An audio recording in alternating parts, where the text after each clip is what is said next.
Welcome to Sinister Stories, where the shadows hold more than just secrets. If you're a fan of the dark and the twisted, you're in the right place. Tonight, we dive into a tale that will send chills down your spine. Before we begin, make sure to hit that like button and subscribe if you haven't already, so you don't miss a single spine-tingling story.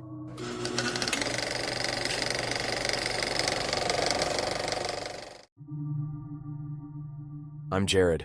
I run the night shift at the Wendy's that used to be a railroad station. You might have seen it on TikTok, that video with the sauce packets flying out the drive-thru window and someone yelling, "The train's coming, boys." Yeah, that was me. We don't do things normal around here, and if you're looking for a quiet job flipping Frosties and scraping nuggets off the fryer basket, you came to the wrong zip code. Truth be told, I shouldn't even be here. I'm already in line for a supervisor job at that shiny new aerospace plant they're building out on Highway 9. First shift, benefits, maybe even a break room with real coffee instead of that hot brown sadness that comes out of our burnt machine. But I gave my 2 weeks, and they asked me to train my replacement and one other guy. Fine by me. Let's make some memories, and hopefully not get soul-snatched by Railroad Sally in the men's bathroom. The 2 new hires walked in at 9:58 p.m., 2 minutes early. I like that.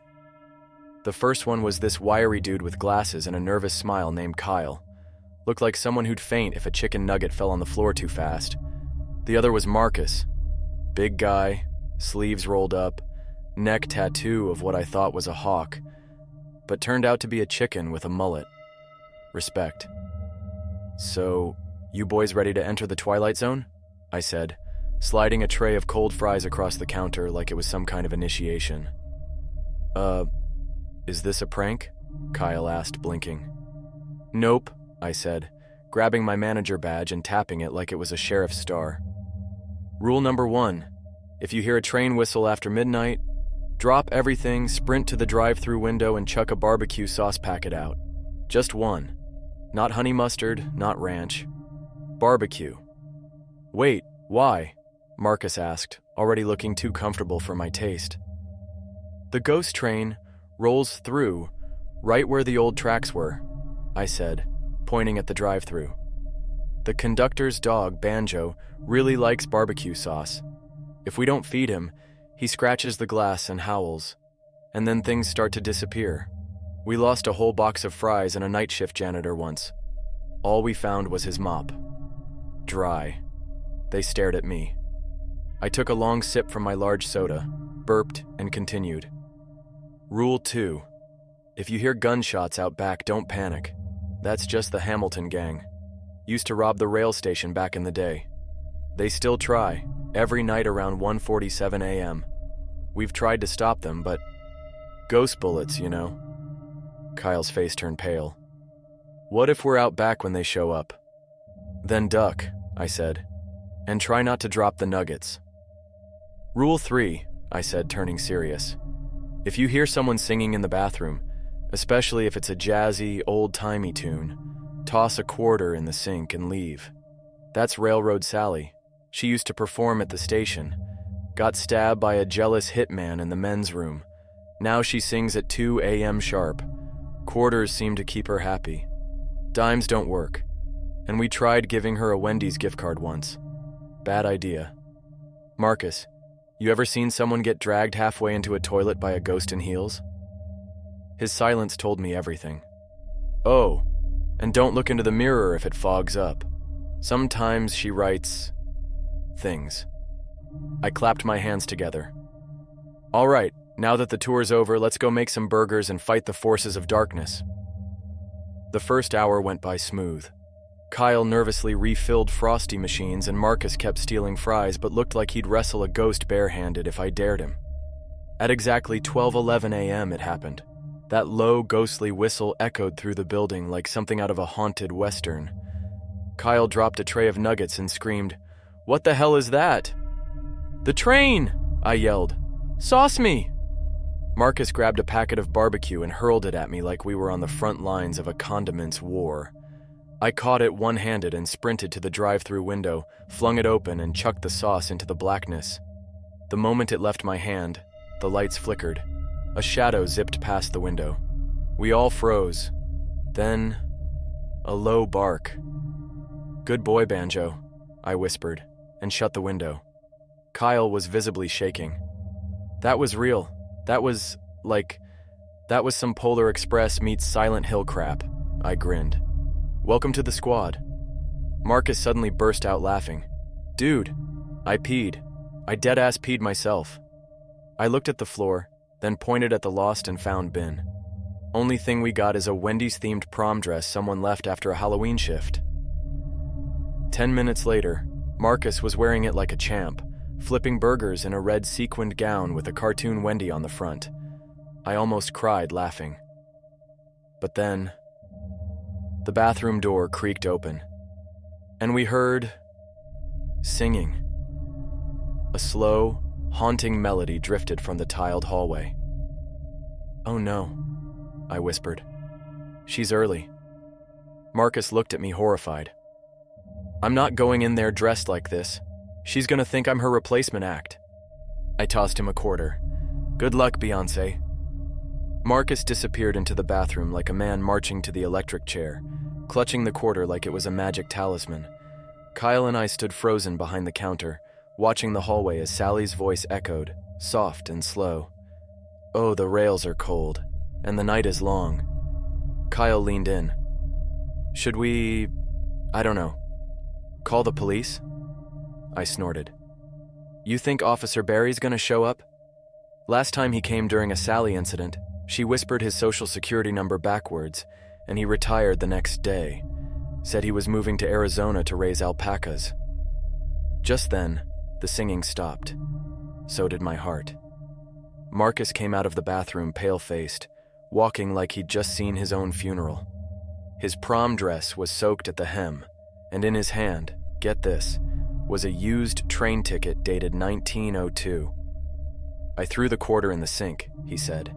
"It didn't make a sound, just vanished." "Did she say anything to you?" I asked. He nodded slowly.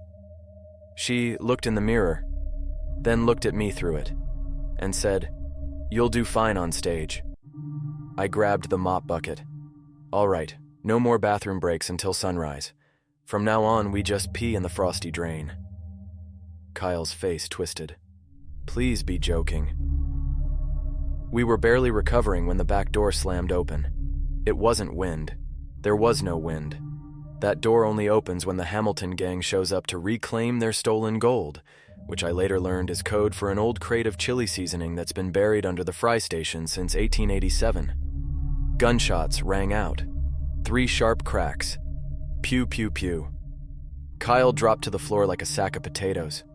Marcus, still in his sparkly dress, yelled, "I'm unarmed! Don't shoot the diva!" I casually reached behind the register, pulled out the emergency Hamilton gang tape deck, and hit play. An old-timey fiddle tune filled the kitchen. The gunshots stopped. "They'll dance to this for a while," I said. "They can't resist the devil's hoedown. Give it 10 minutes." Kyle peeked out from behind the counter like a frightened meerkat. "What kind of fucking nightmare is this place?" "I keep telling people," I said. "This ain't a regular Wendy's. It's a cursed express stop with a side of poltergeist nuggets." That's when the grill caught fire. No reason. It just whooshed up like someone poured lighter fluid on a demon. We all scrambled, grabbing the mini extinguisher, a Sprite, and a mop bucket respectively. The fire fizzled out instantly, and sitting where the flame had been was a silver pocket watch ticking backwards. Marcus picked it up, squinted. "It's showing 3:15, but it's only 1:30. "That's not a watch," I muttered. "That's a warning." We stood in silence. Even Kyle didn't whimper this time. The intercom crackled. "Hi, can I get a 4 for 4? We all screamed. I sprinted to the front window. Outside, idling in the drive-thru lane, was a black 1930s hearse. Behind the wheel, a man in a conductor's hat, no eyes, just hollow sockets. His arm hung out the window, holding 4 ghostly fingers up. "Oh God," Marcus whispered. "Is he part of the train crew?" "No," I said. "That's the collector. He only comes by once a month. He asks for a 4 for 4, and if you mess it up..." What happens? Kyle croaked. He takes 4 souls, or 4 large sprites. Depends on the mood. I rushed to the fryer, threw down nuggets, snatched a junior bacon cheeseburger, shoved fries into a bag with trembling hands, and slammed it all together. Kyle handed me a Sprite. I looked at it. Medium. You trying to get us all killed? I growled. I panicked. I threw the cup, filled a large, slapped the lid on, and sprinted to the window. The hearse's engine purred like a cat on death row. I handed him the bag. He took it, nodded slowly, and drove off into nothingness. Gone. No taillights. No sound. Did that just happen? Kyle muttered. Marcus was on the floor praying. I think. Or maybe he passed out again. Hard to tell under all that glitter and Wendy's lace. I leaned against the counter, wiped sweat from my brow, and let out a long breath. I swear, I muttered, if the chili starts bubbling on its own again, I'm quitting early. The chili started bubbling. I screamed. After the chili incident, I duct-taped the lid shut and wrote, "Do not open," cursed on it in permanent marker. Kyle still kept glancing at it like it was going to whisper his name. I didn't blame him.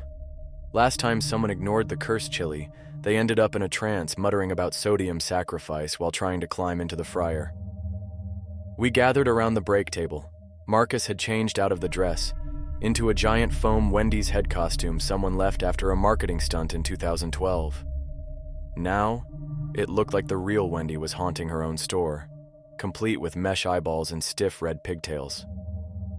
"I'm not taking this off," he said, sipping a Baja Blast through the mouth slit. "If a ghost tries anything, I want to be the weirdest target in here." Can't argue with that logic. "All right," I said, rubbing my face. "You've survived the ghost dog, Railroad Sally, the Hamilton gang, and the collector. Congratulations. You've earned your stripes." Kyle's eye twitched. "What do you mean stripes?" "Look under your left armpit." He lifted his shirt and screamed. A faint black mark was there. A single line like an old train ticket had been stamped into his skin. "See? 1 night down. 4 more and you'll earn your Employee of the Afterlife plaque." Marcus laughed, then suddenly turned. "Wait, did you hear that?" We froze. From the mop closet came a slow, dragging sound. Metal scraping across tile, like a chain being pulled. Kyle whispered, "That's not on the list." I nodded grimly. "Which means it's improv time. Let's hope it's not the switchman." "The what?" "The switchman," I said, slowly backing toward the closet. "He's not in the rules because no one's lived long enough to write one down. He shows up when someone messes with the train line, and that chili may have disturbed something." Marcus clutched the foam Wendy head. "I told you not to bubble the meat, bro." I opened the mop closet. Nothing. Then the lights blew out. All of them. We stood in the pitch dark, the hum of the freezer the only sound. Then a click. And another. Footsteps. "Who's there?" Kyle shouted. A deep, raspy voice replied from the shadows. "Time to change the track." I shoved the others behind me. Okay, think, Jarrod. What would corporate do?" A single red glow flickered near the fryer. Then 2 more. Eyes. Glowing eyes. "What do you want?" I yelled. A pause. Then the voice spoke. "Extra pickles." I blinked. "What?" "Extra pickles," Kyle cried out. "He's one of those people," Marcus screamed. I screamed. The fryer sizzled and the ghost figure stepped into the light. Tall, rail-thin, wearing a conductor's coat with a badge that read Switchman. His hands were skeletal, with black soot under his nails. One hand pointed at the cursed chili pot. The other held a receipt from 1898. "He ordered this a century ago," I whispered. "It's a return." Suddenly, Sally's song began faintly in the background. "Don't forget the coin, or he'll take your spine." I panicked, grabbed a quarter, and hurled it at him like it was a Pokeball. It hit him right in the eye. He blinked, then nodded, and disappeared. Gone. Lights flicked back on. We all sat on the floor for a while, breathing heavy and questioning our life choices. "That's it," Kyle muttered. "I'm going back to college. I'll major in underwater basket weaving before I spend another shift here." Marcus stood, pulled off the foam head and said, "We're not getting paid enough for this." I laughed. "Welcome to fast food, baby." The cursed chili pot started rattling again. Marcus grabbed a Sharpie and scribbled on the lid, "Do not summon the switchmen." I added a post-it note under it. "Extra pickles not available after 10 p.m. Kyle sighed and looked at me. "Why do you still work here?" I smirked. "'Cause that aerospace plant ain't built yet. But soon, I'll be managing shift changeovers in a facility that doesn't include a vengeful lounge singer and a ghost train dog." As we cleaned up and waited for the sun to rise, I had to admit, I was going to miss this place. But not that chili. Never the chili. By 3:30 a.m. we were running on Frosties and pure trauma. The grill was quiet, the cursed chili pot had stopped vibrating, though we still didn't touch it, and the ghostly crew seemed to be taking a break. Marcus passed the time reenacting Sally's bathroom performance using a ketchup bottle as a microphone, while Kyle sat in the corner Googling how to fake your own death and flee to Canada. I was restocking sauces when I heard it. Ding, not the order bell, not the fryer timer. No, this was the one sound I dreaded most. The lobby bell. You see, our lobby's been out of service for years, ever since a ghost preacher walked in during the lunch rush and tried to marry a customer to a roast beef sandwich. Corporate didn't cover ghost weddings, so now the front door stays locked at night. Except tonight. It opened. I looked at the security cam monitor. Fuzzy static. Typical. Marcus peeked through the kitchen, passed through a window into the lobby. We've got a guest." "What kind of guest?" "The see-through kind, and he's wearing a top hat." I grabbed the rule sheet and flipped it frantically. "Nothing on top hats. That's uncharted territory." Kyle whimpered. "He's walking toward the counter." "Why is he floating?" Marcus whispered. "Because he doesn't have feet. That's why." The ghost, let's call him Mr. Floaty, glided across the tiles and stopped at the register. Then, he reached into his ghost coat and pulled out a sack of gold coins. He dropped them on the counter with a clang. "Nope," I said. "Not accepting haunted currency. That's how the McDonald's down the road lost their ice cream machine."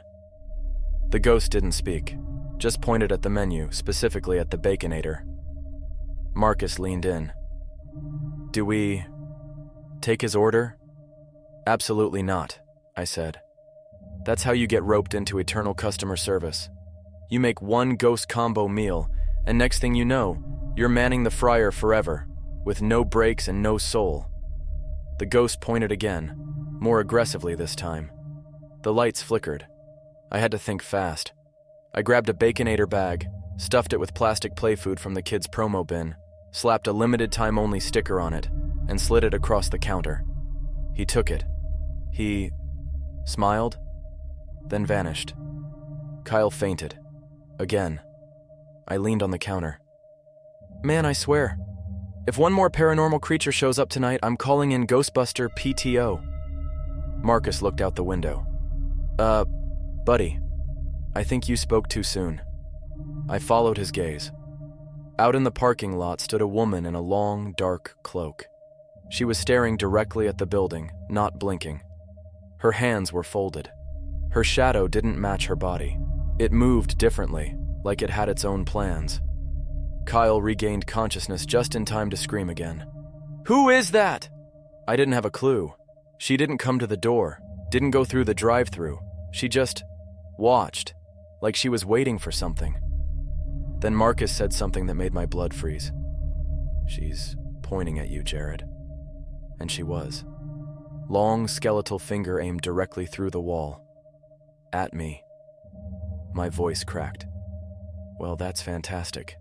I'm about to be ghost-napped and dragged into some spectral HR department for denying a Baconator." Kyle was hyperventilating. "What do we do?" I looked down at my name tag, then at the clock. 4:05 a.m.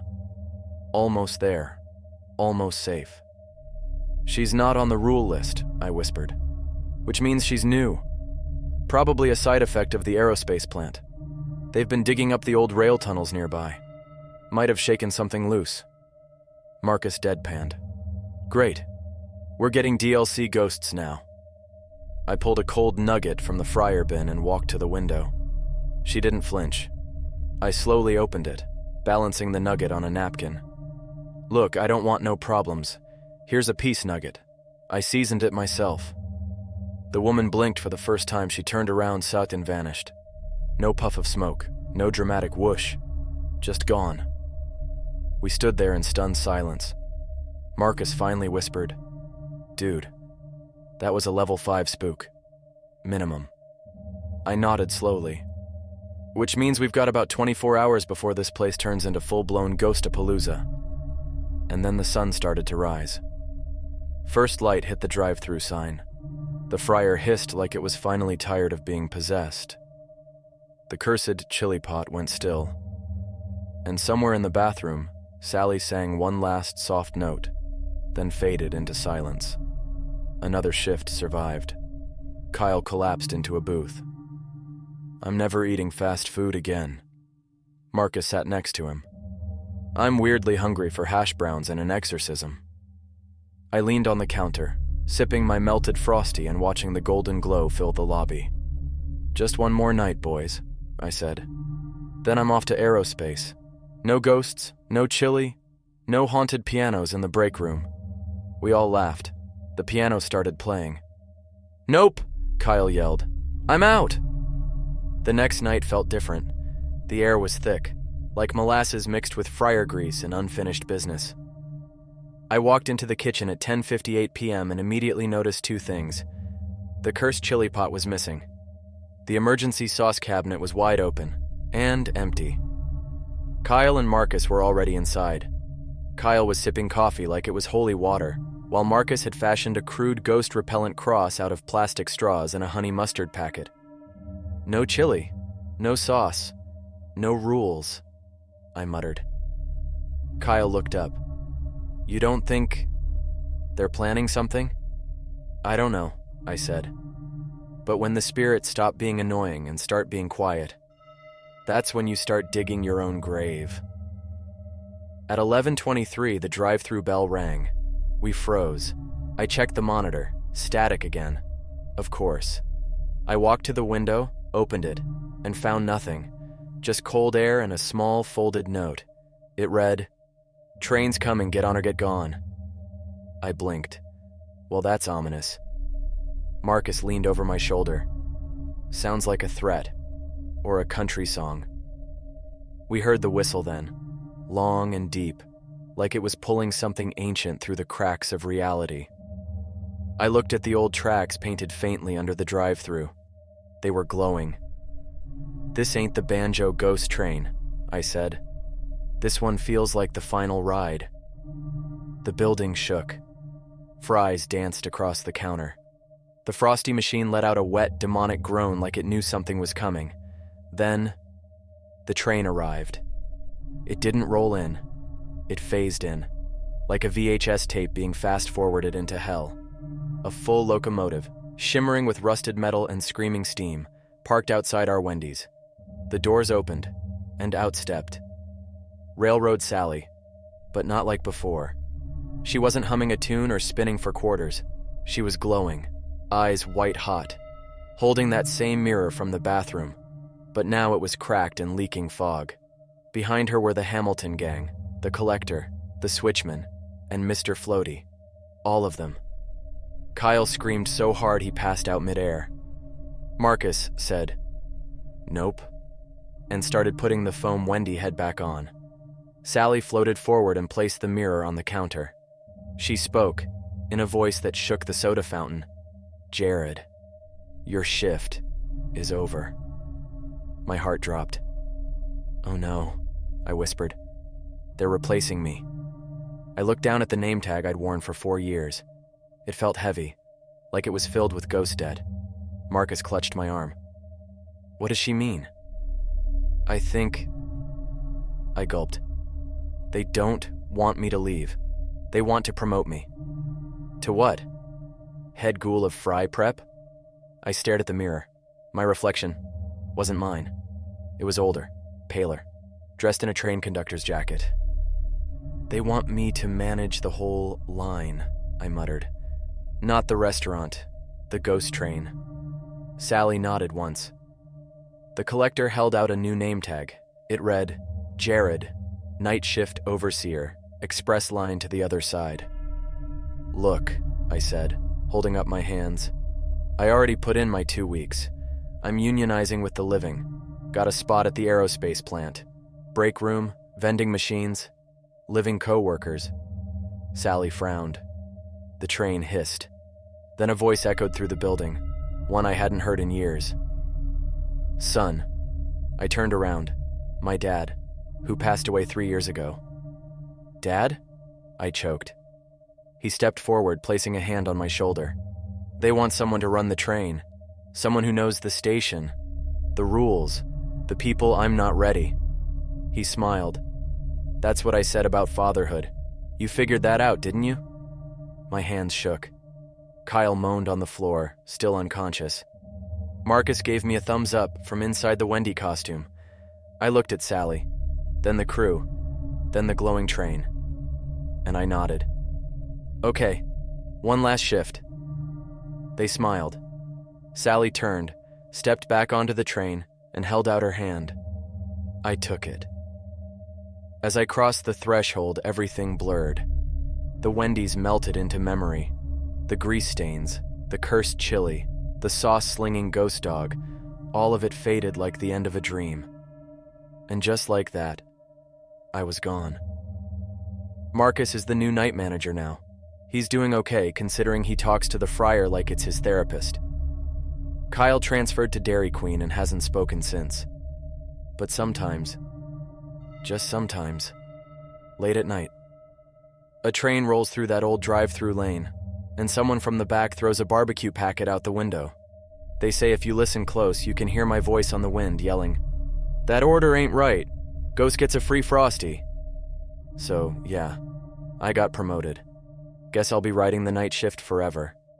But hey, at least the chili doesn't bubble anymore.